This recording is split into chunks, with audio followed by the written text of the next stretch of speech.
Un día vi ponerse el sol 43 veces y un poco más tarde añadiste, ¿sabes? Cuando uno está verdaderamente triste le gusta ver las puestas de sol. El día que la viste 43 veces estabas muy triste, ¿verdad? Pero el principito no respondió. Entre el 26 y 27 de septiembre de 2014, México vio uno de los sucesos más tristes en la historia moderna de nuestro país.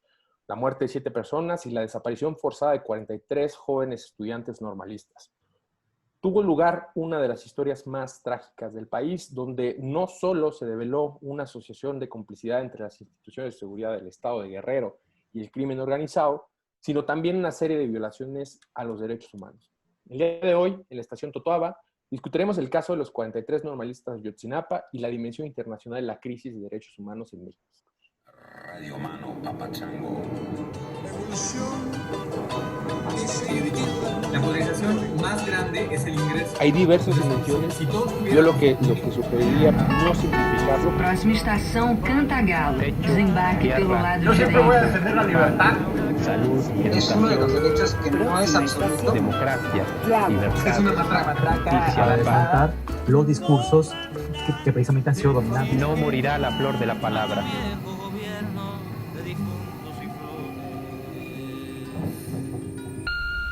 Estación Totoaba.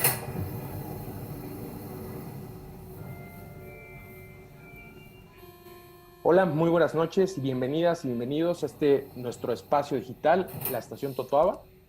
El día de hoy tenemos a un invitado muy especial para nosotros, un gran amigo, el maestro Claudio Frausto Lara, quien es politólogo por la UNAM y recientemente maestro por el Colegio de México.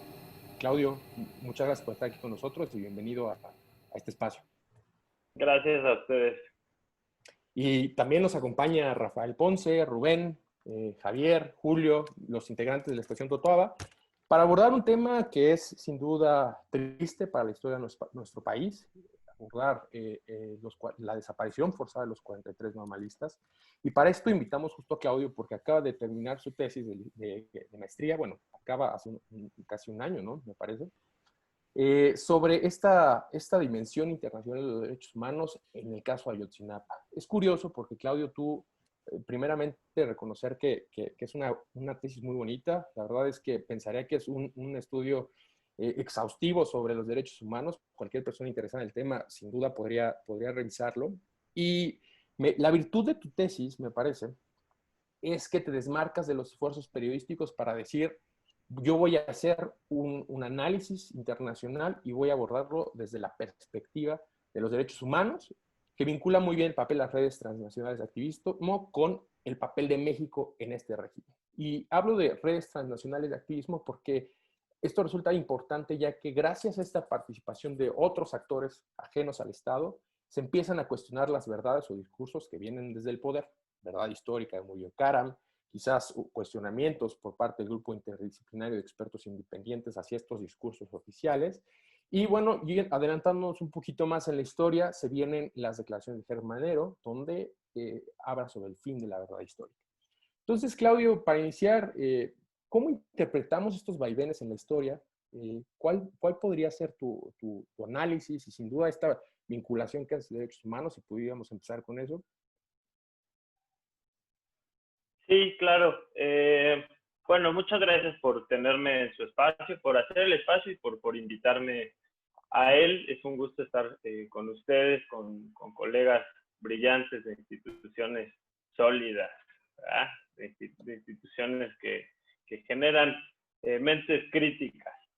Y bueno, mi tesis en efecto es un análisis sobre el caso de la desaparición de los 43 normalistas de Ayotzinapa, desde un punto de vista de las relaciones internacionales. Tengo que decir que mi investigación termina en el sexenio de Enrique Peña Nieto, y en ese sentido también un poco la intención de la tesis era hacer memoria, ¿no? Quizás desde otra perspectiva distinta a la que se había abordado el tema de Ayotzinapa, porque como tú dices, había muchos abordajes, pues muchos técnicos, en el sentido de que había informes, tanto gubernamentales como no gubernamentales, y sobre todo un abordaje periodístico que a mí me parece que tiene una gran relevancia, pero que por también, digamos, los ritmos de la prensa, a veces es difícil que capten algunas cosas, ¿no?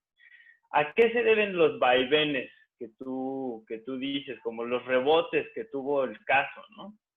Desde la teoría que yo estudié, desde los estudios de derechos humanos, yo identifico que esos cambios de postura, esos rebotes son respuestas a presiones, ¿no? El gobierno, el Estado mexicano, en ese entonces representado por el gobierno encabezado por Enrique Peña Nieto, tuvo que responder a distintas presiones. Y entonces yo lo que analizo son quiénes presionan y cuáles eran las condiciones que les permitían presionar y cuáles son las respuestas que ocurrieron con base en esas presiones, ¿no? Entonces, bueno, lo primero que hay que decir es que en efecto desaparecieron 43 normalistas. Y esto en los primeros momentos pues fue muy poco claro incluso para los propios normalistas. A veces se hablaba de más normalistas, de menos normalistas, pero una cosa que me parece que hace de este caso uno paradigmático es la posibilidad de documentarlo casi que en tiempo real, de documentarlo y comunicarlo, ¿no? Había teléfonos inteligentes con cámaras y eso permitió documentar muchas cosas que después no solo fueron importantes para el proceso de investigación, sino para la creación de una red de apoyo local, nacional, pero también transnacional, que permitió algunas presiones sobre el gobierno mexicano. Lo que está un poco en el fondo o la pregunta de fondo en mi investigación, la pregunta no dicha, digamos, pero a la que intento colaborar a responder, es si funcionan los derechos humanos o no funcionan los derechos humanos y para qué, ¿no? ¿Cómo funcionan y para qué? Y si es cierto que ese discurso que todos nos compramos está funcionando para modificar y mejorar la vida de las personas o en este caso para alcanzar procesos de justicia. En el mejor de los casos para que dejen de ocurrir estas tragedias, ¿no? Entonces, no los quiero aburrir mucho con la teoría, pero lo que dice es que hay una represión por parte del Estado. Como no hay una respuesta, digamos, la sociedad civil no logra presionar al Estado para que modifique estas represiones, lo que pasa es que se van hacia el ámbito internacional y de la sociedad civil, otros gobiernos democráticos, Naciones Unidas, organismos intergubernamentales, y desde arriba presionan al Estado y entonces suma la presión de arriba y la presión desde abajo al Estado. Eso se llama el modelo de boomerang, ¿no? Y bueno, Catherine Seeking le ha llamado así el modelo de boomerang, y cuando se va repitiendo ese ciclo, se llama el modelo de espiral. En teoría, con estos ciclos de presión, los derechos humanos van avanzando, ¿no? Van avanzando en varias etapas que plantea este modelo, ¿no? En un primer momento hay una represión y una reacción. Eso, digamos, se puede ver casi, no en todas, pero en violaciones de derechos humanos graves se puede observar en varios casos. Luego hay una negación por parte del Estado en donde dice, esas normas son internacionales, acá somos soberanos y no me aplican a mí, ¿no? Viene una tercera etapa que se llama de concesiones tácticas, en donde hay algunos cambios superficiales. Sí, como no te vamos a poner una comisión de derechos humanos, vamos a dialogar, vamos a darle dinero a las víctimas, ¿no? Como digamos estas concesiones, y sobre todo creo que lo más importante, los gobiernos empiezan a utilizar el lenguaje de derechos humanos, ¿no? Empiezan a hablar como si creyeran en los derechos humanos. Luego viene una cuarta etapa de estatus prescriptivo, que es donde ya no se cuestiona la validez de la norma, que es donde yo ubico ahora el caso mexicano. El gobierno, no hay ningún gobierno que pudiera ocupar ahora la representación del Estado mexicano que diga, no, las normas internacionales, las normas de derechos humanos no nos aplican a nosotros. De hecho, hay pocos gobiernos en el mundo que pueden hacer eso, ¿no? Y en teoría esto llevaría a la última etapa del modelo, que es el comportamiento consistente con las normas, o cada vez más consistente con las normas, es decir, que cada vez haya menos violaciones de derechos humanos. Yo en el caso de Ayotzinapa estudio cómo ocurren estas etapas, y lo ligo con la historia de los derechos humanos en México, y me hago la pregunta de entonces, ¿por qué no se cumplen los derechos humanos en México? Porque en efecto, no se cumplían, a pesar de la gran apertura que hubo a los derechos humanos, sobre todo a partir del sexenio de Fox, en donde se empezaron a firmar pues prácticamente lo que llegaba a la mesa de Naciones Unidas y otros espacios internacionales lo firmaba el gobierno mexicano, ¿no? Y entonces, y incluso pusimos una oficina del Alto Comisionado de Derechos Humanos en México, hicimos una subsecretaría que le daba seguimiento a los acuerdos internacionales. Entonces, bueno, hubo una apertura enorme, ¿no? Y sin embargo, eso no impidió que pudiera ocurrir una tragedia como la de la desaparición de los normalistas, que a la fecha sigue sin encontrar justicia, ¿no? Entonces, bueno, un poco ese es el planteamiento. Yo detecto varias etapas, no sé si quieran que las aborde ahora o las vamos abordando más hacia adelante para ya tampoco robar tanto micrófono, pero yo lo que hago en la tesis es identificar 5 estrategias diferentes que se utilizaron para que el caso, y creo que esto es importante decirlo, no alcanzara el nivel de justicia internacional. O sea, sí es muy claro que el gobierno de Peña Nieto hizo todo lo que pudo hacer para que este caso no llegara, vamos a decir, a la Corte Penal Internacional, o que calificara para un caso de lo que se llama R2P, que es la responsabilidad de proteger, ¿no? Y en donde ya estamos hablando de intervenciones internacionales, un poco como ha ocurrido en el caso de Guatemala, por ejemplo, ¿no? Entonces, es curioso esta parte que mencionas sobre organizaciones internacionales. A mí me gustaba mucho, ahora que citas a Catherine Seeking, esta cita que hace sobre la paradoja de los derechos humanos, ¿no? En donde los gobiernos son tanto los principales promotores de los derechos humanos, pero también sus principales violadores, ¿no? Y esto significa que uno necesita a los estados, pero no puede depender de ellos. Julio, tú como internacionalista, estudioso de organizaciones internacionales, ¿cuál podría ser tu análisis y cómo interpretas esto que Claudio está introduciendo? Claro, buenas noches a todos. Muchas gracias, Claudio, por estar con nosotros. Primero, me gustaría enfocarme muchísimo en esta parte que mencionabas ya. ¿Qué son los derechos humanos? ¿Para qué nos sirven? ¿Realmente qué hemos hecho en el tiempo? Y creo que aporta mucho tu tesis porque resumes bastante bien la historia de cómo nuestro país se ha insertado en el entramado jurídico internacional y ha formado parte de la construcción de los derechos humanos, ¿no? A nivel internacional. Y algo que me parece fundamental es esta línea tan delgada entre la acción internacional y la soberanía de los países. Por ejemplo, ya mencionabas que el gobierno de Peña Nieto hizo todo lo posible por tratar de reconfigurar la noción de qué es lo que pasó, ¿no? En aquel 2014. Y recuerdo que se trató de culpar a policías locales para que esto no fuera vinculado al Estado federal y por tanto pudieran evitarse, digamos, términos como crímenes de lesa humanidad o violencia, tortura y crímenes de Estado, ¿no? Entonces me parece fundamental cómo este entramado está ahí, pero el gobierno mexicano y cualquier gobierno hace todo lo posible por tratar de no responder ante estos organismos internacionales y pareciera que la pregunta es la misma. ¿Para qué nos sirven todas estas instituciones? ¿Para qué nos sirven los acuerdos que ya están firmados, que inician en el 47 con el ECOSOC, si no me equivoco, y posteriormente con esta que mencionas tú sobre la responsabilidad para proteger en ONU y las intervenciones que pudieran hacer el Consejo de Seguridad, ya intervenciones armadas, o pasando a las diplomáticas, pero pareciera que la línea para estados que medianamente son estables se puede estirar demasiado.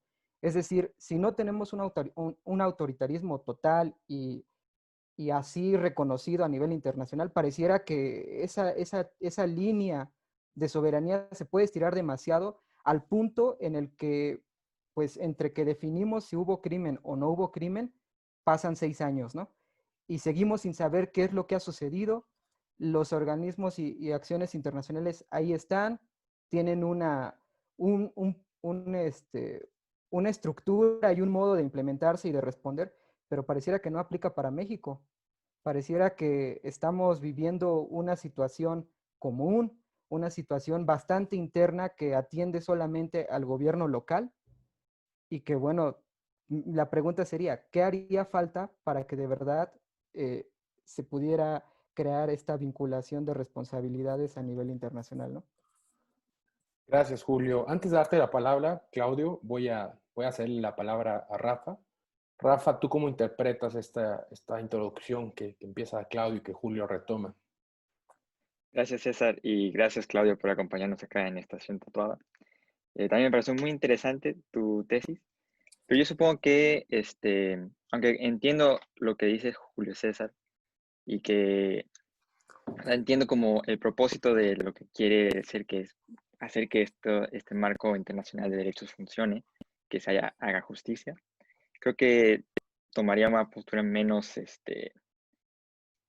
exigente, menos seria, en el sentido de que tu tesis nos muestra cómo funcionan, para qué funcionan los derechos, que en sí son un instrumento de poder, más que para los estados, es para los ciudadanos de esos estados, y que esos ciudadanos tengan una manera, accediendo a la justicia, de exigirle al Estado ciertas acciones, o hacer que el Estado respete y proteja ciertas cuestiones también.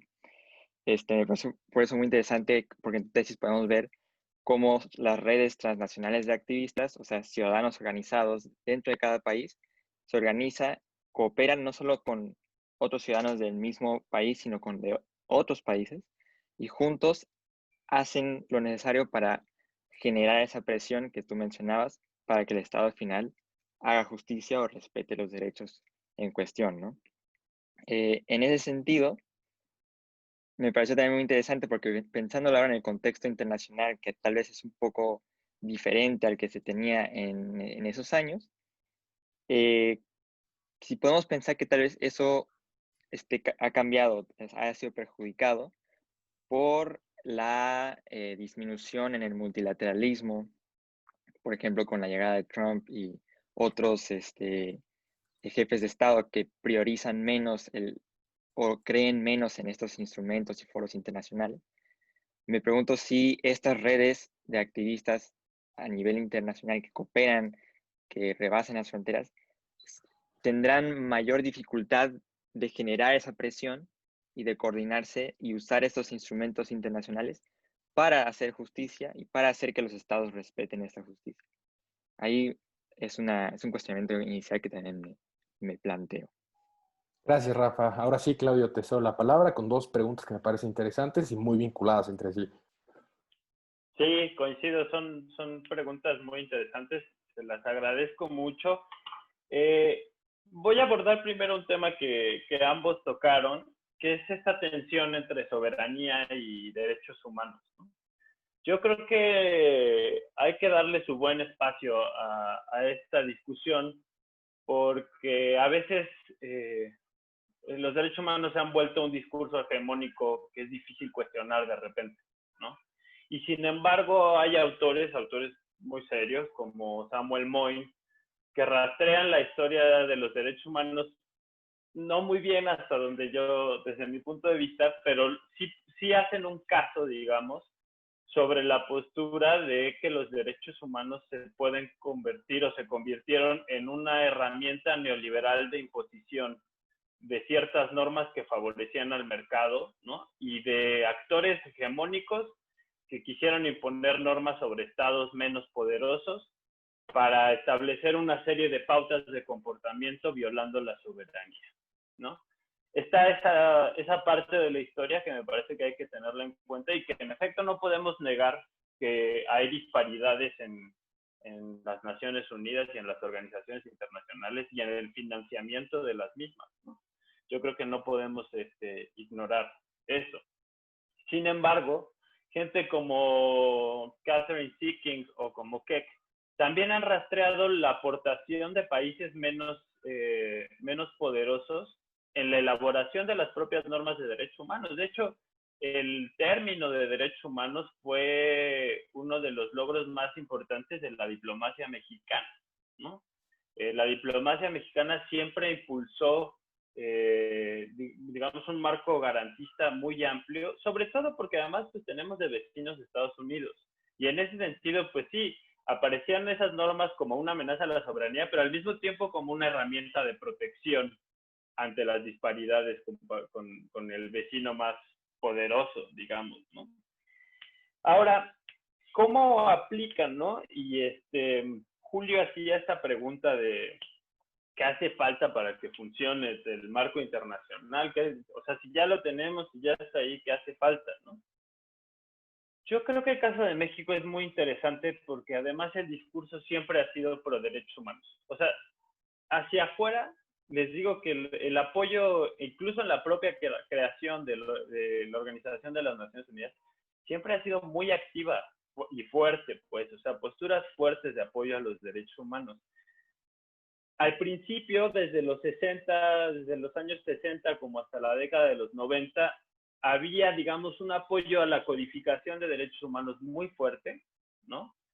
Y sin embargo, una defensa también férrea a la soberanía mexicana, ¿no? Funcionaba más bien como un mecanismo de control de la oposición, ¿no? Y aunque en los 60 ya teníamos organizaciones importantes de defensa de derechos humanos, todavía no se llamaban así, porque el discurso de derechos humanos era una cosa todavía muy diplomática y digamos que estaban las organizaciones y el discurso de derechos, pero todavía no interactuaban, ¿no? Luego ya en el proceso de liberalización o en el comienzo del proceso de democratización o de lo que se ha llamado democratización en los 90, hay, digamos, una apertura más fuerte y sobre todo porque México estaba negociando su identidad como país liberal, ¿no? Como nación que sí iba a entrar al libre mercado, como nación que sí se le iba a tomar en cuenta en las organizaciones importantes, digamos, importantes para el mercado internacional, ¿no? Y aquí es donde se identifica, por ejemplo, el surgimiento de las primeras redes transnacionales de activismo, sobre todo con el levantamiento del Ejército Zapatista de Liberación Nacional. Y se configura la red de todos los derechos para todas las personas, y ahí empieza a haber una presión importante, sin la cual además, debo decir, no se explica el alcance del caso Ayotzinapa. O sea, uno va rastreando y, por ejemplo, las giras internacionales que hacen las mamás y los papás de Ayotzinapa solo pudieron ocurrir a partir de los vínculos que se establecieron a través del Ejército Zapatista de Liberación Nacional y otros movimientos como el Yo Soy 132, por ejemplo, ¿no? Creo que en algo que mucho tiempo ignoró la literatura de derechos humanos eran las condiciones que tenían que tener los propios estados para que funcionaran las normas de derechos humanos.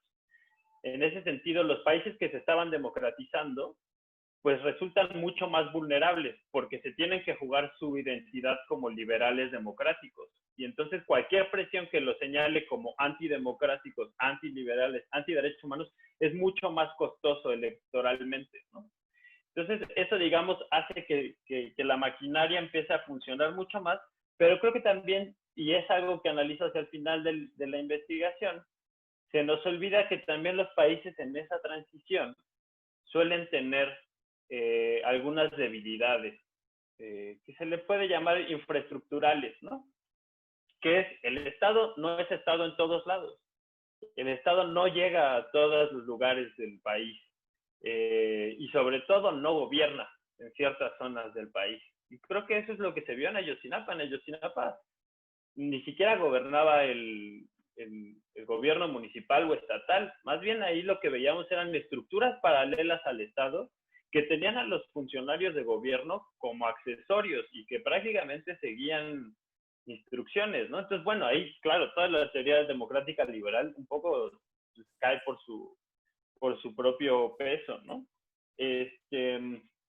Ahí nada más abordar algo que decía sobre esta cita de Seeking que tú traías a colación, César, sobre el Estado. En efecto, el Estado es el principal violador de derechos humanos, o lo fue durante mucho tiempo, y su principal protector, pero también algo que nunca habíamos contemplado, o que se contempla desde hace muy poco, es qué pasa cuando no son los agentes estatales los que violan derechos humanos. O sea, si es cierto que el Estado incorpora normas y entonces ya se comporta con respecto a las normas de derechos humanos, ya no tendría que haber violaciones de derechos humanos, pero el hecho es que hay actores no estatales que violan derechos humanos. Y eso no quita la responsabilidad del Estado, de ninguna manera la quita. Pero sí tenemos que saber que los agentes estatales ya no son los únicos que violan derechos humanos. Este modelo estaba muy pensado, y el modelo de los derechos humanos en general, estaba muy pensado como reacción a violaciones graves de derechos humanos cometidas por dictaduras, por gobiernos militares, ¿no? Entonces lo pensamos así, ¿no? Y nunca habíamos pensado en las estructuras paralelas al Estado, ¿no? Creo que eso es una situación que no habíamos contemplado. Y finalmente, sobre esto último que decía Rafa,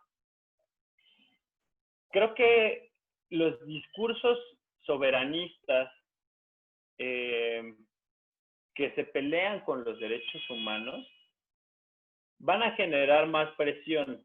La cosa es ahí darnos cuenta desde dónde venía la presión, ¿cierto? Porque además Estados Unidos siempre ha financiado buena parte de las presiones internacionales, ¿no?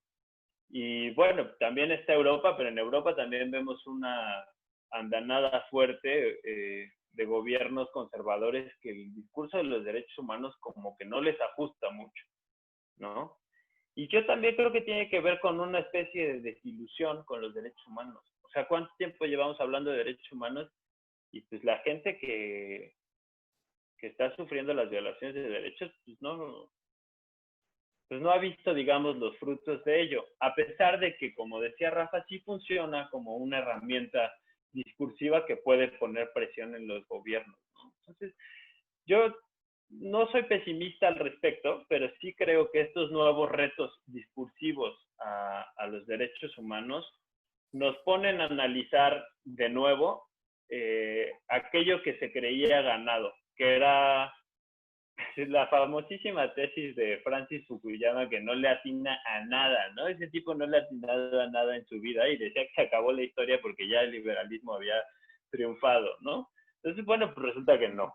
Y resulta no solo que el liberalismo no triunfó, sino que también ahí donde creíamos que había triunfado no funciona como pensamos que iba a funcionar. Gracias, Claudio. Justo muy polémico lo que mencionas en tanto derechos humanos para quiénes, quién verdaderamente puede ejercerlos o quién verdaderamente se puede amparar. Y es algo que genera mucho ruido, ¿no? Quiero darle la palabra también a Javier. Javier, te preguntaría justo, Claudio habla un poco sobre estas espirales en términos de la presión que surge hacia el gobierno y que ha determinado el cambio de diversas verdades históricas. Se habló de una verdad histórica que ya no existe, según Hertz Manero, y ahora, digamos, hablan de nuevas hallazgos, nuevas luces que podrán llevarnos a saber qué verdaderamente pasó, ¿no? Entonces, ¿cuál es tu análisis, Javi? ¿Cómo lo vinculas con lo que ya platica Claudio? Muchas gracias, César, y obviamente gracias a Claudio. Creo que, bueno, hay que enfatizar, obviamente, nadie creo que es capaz de decir que esto no es una tragedia y una violación flagrante a los derechos humanos. A 6 años estamos ya de la desaparición forzada de los 43 normalistas, pero por otro lado, también ya lo mencionaba Claudio, puso al desnudo al Estado mexicano como tal y sus vínculos con el narcotráfico desde el gobierno local, como pues la policía prácticamente estaba al servicio de un grupo criminal. Pero más allá de darle tantas vueltas o incluso desde mi perspectiva subir el tono del debate a organismos internacionales, me gustaría conocer si realmente la verdad histórica ha caído, si realmente ha servido de algo la intervención de estos organismos internacionales, qué hay del lucro político, tanto interior, de los principales líderes políticos de aquella época, que hoy curiosamente son gobierno y ocupan puestos políticos. El mismo Álvarez y Casa era titular de la Comisión Interamericana de Derechos Humanos y hoy es senador. Es decir, las dos partes, tanto en lo internacional como en lo local, creo que traen un lucro político que al final de cuentas este discurso de que si la verdad histórica o no, pues creo que ahí siguen las dudas, ahí siguen las incertidumbres y si no mal recuerdo, a partir de mañana los padres de los normalistas estarán en el Zócalo reclamando esa justicia que finalmente ni de instituciones locales, ni de instituciones federales, ni de instituciones internacionales les ha traído las certezas de dónde están los estudiantes. Gracias, Javi. Rubén, ¿cuál es tu interpretación? ¿Cómo le entras al tema? Mira, a mí me gusta el tema de hablar sobre las verdades, porque siempre he pensado que el tema de las verdades es un tema de arena política. Yo honestamente creo que no llegaremos a la verdad, lamentablemente, porque me parece que hemos puesto tantas capas encima de un mismo suceso que ver a través de ellas se ha vuelto prácticamente imposible, ¿no? Es muy, muy complicado. Existe, nada más para recordar, existen al menos 3 verdades y que viven entre sí y compiten. Una, la Procuraduría General de la República. Otra, el Grupo Interdisciplinario de los Expertos Independientes, GIEI. Y la otra, que yo encontré, es la Comisión Nacional de Derechos Humanos. Esto sin contar las numerosas versiones periodísticas que se estuvieron arrojando a lo largo del tiempo. Entonces, hay diferentes verdades. Y cada verdad compite con las otras para ganar su estelaridad, ¿no? Entonces, cada verdad, en vez de apelar a un sentimiento de empatía, me parece, lo que hizo fue generar ruido, y generaban ruido aumentando su volumen para hacer que más gente los escuchara. Pero más volumen, más ruido, y así las 3 compitiendo, llegó un punto en el que simplemente no se podía escuchar nada. Entonces la verdad se convirtió en una batalla política. Entonces me parece que hemos llegado a un punto en donde de plano no se puede escuchar nada. ¿Y la verdad importa? Claro que importa, pero si todos dicen tener la verdad, entonces nadie la tiene. En 2015, la PGR hizo público, nada más para que nos demos una idea de cómo la verdad la hemos puesto montones de capas, como si fuera una cebolla, ¿no? Miles de cebollas. Y entonces, en octubre de 2015, la PGR hizo público el primer tramo del expediente de Iguala. 85 tomos, más 13 anexos, más 50,000 páginas. El primer tramo. 6 meses después, publicó el segundo tramo, 69 tomos extras, más 14 anexos. Y 2 meses después, el tercer tramo, con 47 tomos. Entonces, y además el expediente siguió aumentando conforme pasaba el tiempo. Entonces, ¿qué verdad puedes alcanzar entre tantos mamotretos burocráticos? La verdad no puede ser un laberinto de palabras. Una parte de la verdad, me parece, ya está frente a nosotros. El número 43, me parece que sintetiza una trayectoria histórica, un episodio emblemático para juzgar a un gobierno. No es un episodio más de violencia, es un episodio nuevo de nuestra violencia recurrente, ¿no? Esta historia que nos acompaña, bueno, esa es una verdad. Y por eso duele, y por eso hay esfuerzos por intentar decir que no es tan importante, por minimizar el episodio. La verdad hacia los padres que quieren saber dónde están sus hijos, legítima, justa, por supuesto, pero yo lamentablemente creo que no llegaremos porque la verdad se ha convertido en un botín político. Muchas gracias, Rubén, Javi. Claudio, te cedo la palabra justo ya hablando un poquito más, perdón, Claudio, la palabra un poquito más sobre el ámbito nacional. ¿Cuál es tu interpretación? ¿Cómo reaccionas? Sí, no, pues qué padre platicar con ustedes. Está muy interesante. Me gustan mucho sus comentarios, sus preguntas. Yo voy a alegar primero esto que decía Rubén y Javier sobre, digamos, como el aspecto político de la verdad y en concreto del caso de Ayotzinapa, ¿no? De esto del botín político le llamaba Javier. Entonces, o sea, yo creo que más bien sería difícil encontrar algún tema que no pudiera convertirse en un botín político. Pues a mí yo creo que un poco así está pensada la democracia, pues, ¿no? O sea, la democracia, las actuaciones positivas se premian y las negativas no. Eso en teoría, ¿no? Entonces, pues me parece solo natural que se disputen, digamos, los espacios políticos. Y en efecto, yo coincido también por completo con Rubén en el sentido de que la verdad es siempre disputable, ¿no? A veces quienes nos clavamos en la investigación o en las ciencias, aunque sean sociales, nos creemos el cuento de que la verdad es, ¿no? Y no de que la verdad se va construyendo y a veces hay más verdades que otras, ¿no? Que son más verdades que otras, pues. Entonces, en efecto, yo creo que la verdad y la memoria está siempre en disputa. Y así se construyen las naciones también, y así se construyen las posturas políticas.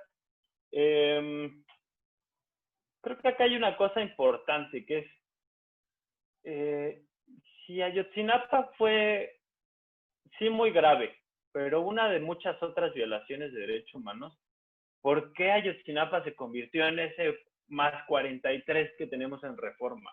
¿Por qué Ayotzinapa se convirtió en tantos libros, en documentales, en renuncias, en movimientos, en marchas que hace mucho no veíamos en el país, ¿no? ¿Por qué Ayotzinapa logró eso?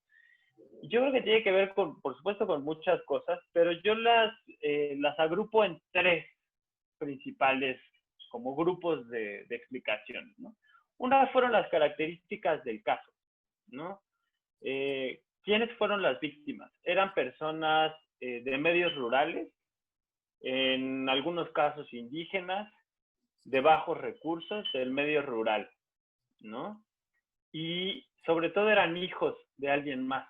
El discurso, yo no sé si ustedes se acuerdan, pero esta idea de que pudo haber sido tu hijo fue fuertísimo, más en un país como México, en donde la maternidad pesa, ¿no? En donde la madre mexicana tiene sobre todo, ¿no? La madre mexicana, pero digamos la maternidad, la paternidad, este discurso de que pudieron haber sido tus hijos, creo que cimbró al país por completo, ¿no? Luego el alto grado de violencia del caso, ¿no? Imágenes de un joven sin rostro, ¿no? Imágenes profundamente violentas que fueron difundidas rápidamente. Creo que eso también cimbró al país. El número de personas también, ¿no? O sea, 43 personas y más lesiones, pues creo que impacta a cualquiera. Y creo que hubo otro rasgo muy importante, que es que se demostró rápidamente la participación de agentes estatales, ¿no? Eso ayudó a aprender mucho. Luego, otro grupo digamos, causas por las cuales yo creo que Ayotzinapa alcanzó el nivel de atención que alcanzó, es que México ya tenía una historia de derechos humanos, ¿no? Ya se había comprometido con muchos derechos humanos y estaba la amenaza de la alternancia. O sea, ya éramos lo suficientemente democráticos como para que esto fuera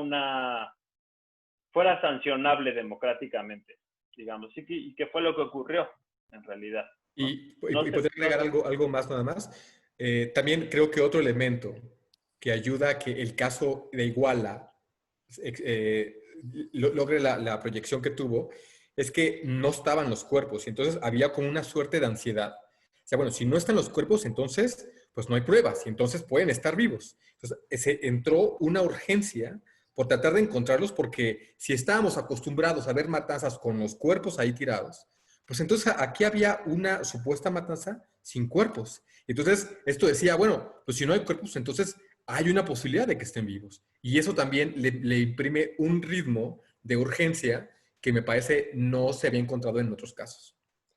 Claro, y coincido contigo porque además eso permitió tener una resonancia con el movimiento de desaparecidos, de familiares de desaparecidos en México, ¿no? Que son pues muchísimos y que ya llevan un ratote buscando a sus familiares y con Ayotzinapa, digamos, encontraron esa resonancia y esa atención que les permitió llegar incluso, pues ahora el caso de doña María Herrera, que se tradujo en la aceptación del protocolo para traer casos individuales, ¿no? De la Comisión Interamericana de Derechos Humanos.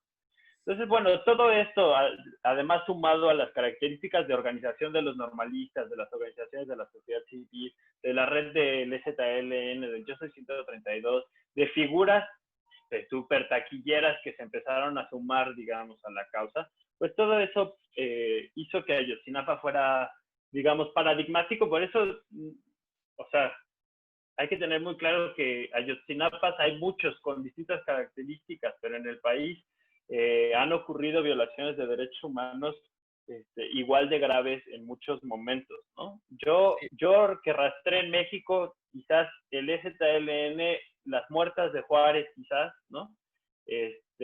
Pero, por ejemplo, tenemos casos como el de la APO, que jamás logró el nivel de resonancia internacional, ¿no? ¿Ibas a decir algo, César? Justo digo, porque el tiempo también apremia, es una discusión sin duda que podría llevarnos muchísimo tiempo y es por demás interesante. Y quiero simplemente dar 40 segundos a cada uno de los totuabos para su cierre y para regresarte otra vez la palabra, Claudio, para que nos compartas con qué concluyes, cuáles son tus impresiones, reacciones, todo lo que quieras decir para cerrar este programa. Raf, inicio contigo.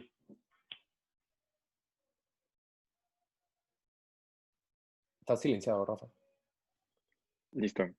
Sobre la verdad y su carácter político, justo también me preguntaba, si le preguntamos ahora a los ciudadanos qué es lo que pasó en Ayotzinapa, qué es lo que dirían y cuál es como la historia con la cual se quedaron.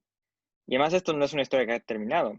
Hay una comisión de verdad que creó nuestro presidente ahora y que está en transcurso de tal vez revelar nueva información o cambiar la historia. Entonces, ahí ese, de hecho, aspecto político, pues continúa en juego, lo vamos a seguir viendo tal vez lo que queda de este sexenio, por ejemplo. Si vamos a saber qué pasó, ahí también dudo que lo vayamos a determinar con una precisión que nos deje satisfechos. En otro aspecto, la tesis también, de hecho lo mencionó Claudio, habla de la capacidad del Estado para lograr proteger estos derechos, ¿no? Y esa es una pregunta a la cual todavía nos podemos preguntar y decir, ¿qué vamos a hacer aquí? ¿Qué capacidad vamos a hacer? Y un aspecto de la tesis que me pareció muy interesante es que las redes estas de organización de ciudadanos tienen un papel en ayudar al Estado a construir esa capacidad. Y ahí me gustaría mucho seguir pensando sobre eso y ver cómo darle al Estado a hacer que ese Estado sea nuestro y que sea capaz de proteger a nosotros y de hacer justicia. Gracias, Rafa. Julio, ¿con qué cierras? Sí, gracias.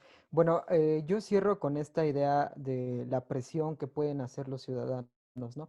Me parece que mucho de, como ya mencionaba Rafa y como bien se explica en la tesis de Claudio, la importancia de la organización ciudadana para construir todo este andamiaje y poder llegar a la espiral y al boomerang que mencionaba en un inicio. Y solo para cerrar me gustaría retomar este dato, ¿no? Al 13 de julio de este año, de 2020, el subsecretario Alejandro Encinas mencionaba que desde 1964 a la fecha hay cerca de 74,000 desaparecidos, ¿no? Muchos de ellos no tienen nombre. Seguramente hemos escuchado el nombre de los 43 en medios periodísticos, en investigaciones, pero ¿qué pasa con todas estas personas que no tienen nombre, ¿no? Que parece que son un dato más, un número? Y en este punto me gustaría enfatizar mucho el papel, de verdad, de la organización ciudadana, porque ya lo explicaba Rubén, información no es rendición de cuentas, no es transparencia. Tener un informe de 5,000 páginas, creo que nadie en la vida lo va a leer, ¿verdad? Entonces, la presión que realizan estas organizaciones es fundamental para construir pues el camino hacia una verdad. Puede ser histórica, puede no serla, pero al menos una respuesta, ¿no? Que creo que la incertidumbre es lo que pesa más. Y finalmente, quiero citar a la conclusión de la doctora Lourdes que nos mencionaba en un programa pasado, que decía que para tener organización y participación no se necesita la gran organización, la gran parafernalia. O sea, no necesitamos ser la super institución ciudadana para exigir rendición de cuentas. Y yo con eso cerraría. Gracias, Julio. Rubén, ¿con qué cierras? Yo pienso que hay números cuyo peso histórico van a acompañar a México a lo largo de su historia, ¿no? Desde hace un buen rato ya lo vienen haciendo algunos, y me parece que el número 43 se coloca en ese renglón. El 68, el 71, 1985, 2000, cada número tiene un significado y no son fortuitos. Y lamentablemente me parece que los 43 será una referencia con una carga emocional muy fuerte porque viene de un país que lleva años inserto en una espiral de violencia. Los hechos de la Iguala me parece que fueron recreados en la prensa, en el espacio público, en la cooperación con las personas. Y la pregunta, ¿dónde están los 43? En realidad es una acusación. Una además que ya tiene una respuesta, fue el Estado. Sin embargo, cuando decimos Estado, es un concepto tan amplio que permite desplazar el centro de atención de los crímenes locales al gobierno federal. Y creo que ahí es parte, a juicio mío, uno de los problemas en el laberinto burocrático. Me parece que el poder de los 43 es una nueva significación de esta violencia que hemos vivido históricamente en este país y que se pone a la par del 68. Y mientras más busquen ningunear la tragedia de los 43, me parece que mayor tracción histórica cobrará. Entonces, para mí, a juicio mío, los 43 no solo son 43, son 289,000 personas asesinadas, son 75,000 personas desaparecidas, y sin embargo, 43. Me parece que es un número que logra englobar toda esta tragedia en 2 dígitos. Entonces, sí, para mí, sí faltan 43. Gracias, Rubén. Javi, ¿cuál sería tu cierre? Pues realmente me sorprendió lo que mencionó Rubén, pero bueno, yo me quedaría con una frase que alguna vez leí en la prensa, en un artículo escrito de Riva Palacio, referente al 68, donde mencionaba que esta retórica del 68 y estas luchas sociales era una herida que se mantenía abierta porque al Estado le convenía que se mantuviera abierta. Y hablo al Estado en general, a los partidos políticos, a los líderes de oposición, al mismo gobierno, porque siempre encuentran en él una salida para evitar resolver los problemas de fondo que pasa este país.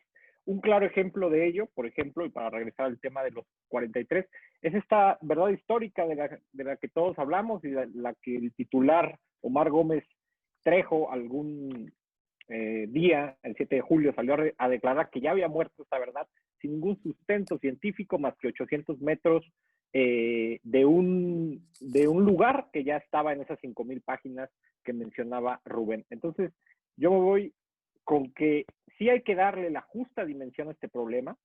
Es político, por supuesto que es político, pero lo que creo que no debe ser político y no debe de estar a debate es los derechos humanos. El Estado debe garantizarlos, la ciudadanía debe exigirlos, pero sobre todo tenemos que ser conscientes, sobre todo desde los ciudadanos, que esto no se trata de un combate contra el Estado, porque el Estado finalmente lo formamos todos. Gracias, Javi. Pues Claudio, muchísimas gracias por habernos acompañado. Te voy a ceder la palabra para que concluyas, 1 o 2 minutos justamente. Y sin duda ha sido una discusión muy rica, que hemos disfrutado mucho, una dicha tenerte aquí con nosotros. Entonces, ¿con qué cerrarías? ¿Con qué te quedas? Pues bien, o sea, primero sí me quiero pronunciar. La verdad histórica en efecto ya no existe. O sea, y que no exista no significa que ya sabemos la verdad. No significa que ya sabemos qué pasó. Pero sí está muy claro que lo que se llamó la verdad histórica es insostenible. Eso ya está demostrado, pues. Y está demostrado no solo por esa evidencia que a Javier no le convence tanto, sino porque se documentó cómo se fue construyendo esa ficción y en qué se basó, ¿no? Y que además fue muy grave porque la edificación de esa verdad histórica se basó en más violaciones de derechos humanos, en torturas, en detenciones ilegales, en amenazas, en espionaje, ¿no? Ahora, yo creo, en efecto, llegar a la verdad va a ser muy difícil. Yo creo que hay un elemento que no había antes, que es la voluntad política. Y que ustedes, como estudiosos de la política, saben que sin voluntad política es difícil que ocurra casi cualquier cosa. Y la voluntad política no es un don, o sea, no es que nos regalen que, ay, qué bueno que ya se les ocurrió, que sí quieren descubrir la verdad. No, la voluntad política también es resultado de presiones ciudadanas y de presiones de otra índole, ¿no?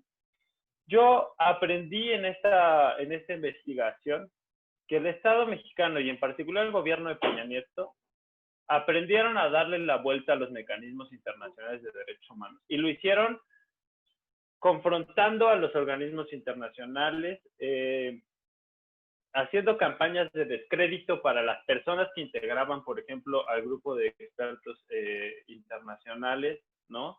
Con redes de espionaje a los miembros de esta red transnacional de activismo que yo rastreo, con violaciones de derechos humanos, ¿no? Y sin embargo se logró la presión de muchos actores y se logró pues sacar a ese gobierno de ahí de donde estaba, ¿no? Y yo creo que como el gobierno mexicano también aprendió esas técnicas de evasión de justicia internacional, también nosotros las aprendimos. También nosotros, la ciudadanía, las hemos aprendido. Y ahí debo de hacer un reconocimiento especial al movimiento de familiares desaparecidos y a las y los normalistas y sus familias que no se cansan. Y de verdad que que aguantan un dolor que nosotros ni siquiera podemos imaginar. Entonces yo sí creo que la verdad histórica se murió, y no solo eso, sino que se está deconstruyendo, pues, todo el tiempo, y creo que tan cambiaron los incentivos que ahora tenemos gente que se entrega y que va a declarar, pues, ¿no? Y eso no lo habíamos visto en este caso. Entonces, yo creo que va avanzando. Yo no puedo perder la esperanza. Yo sé que pues la postura de Rubén es una postura bastante compartida por muchas personas, ¿no? Esta postura de decir, bueno, pues la verdad es que ya le pusieron tantas capas encima que va a estar bien difícil descubrir qué sí pasó. Yo personalmente no puedo renunciar a la esperanza de que en algún momento sepamos qué ocurrió, de que se haga justicia no solo a los autores materiales, sino también a los autores intelectuales de esta atrocidad, porque creo que si no es medio imposible seguir caminando. Creo que uno tiene que mantener viva esa esperanza y sobre todo acompañar en el dolor a las víctimas de todas estas atrocidades, ¿no? Yo les agradezco mucho haberme invitado, estuvo muy rica la plática, entonces pues ahora que se pueda la continuamos con un vinito o algo así. Muchas gracias a ti, Claudio.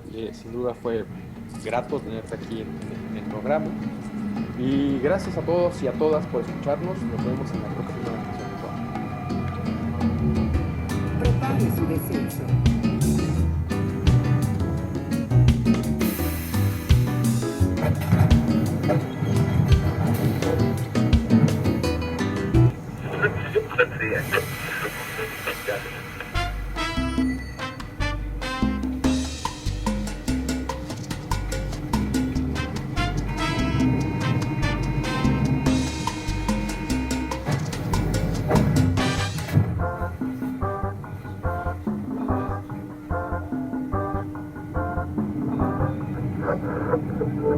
Ya ganamos.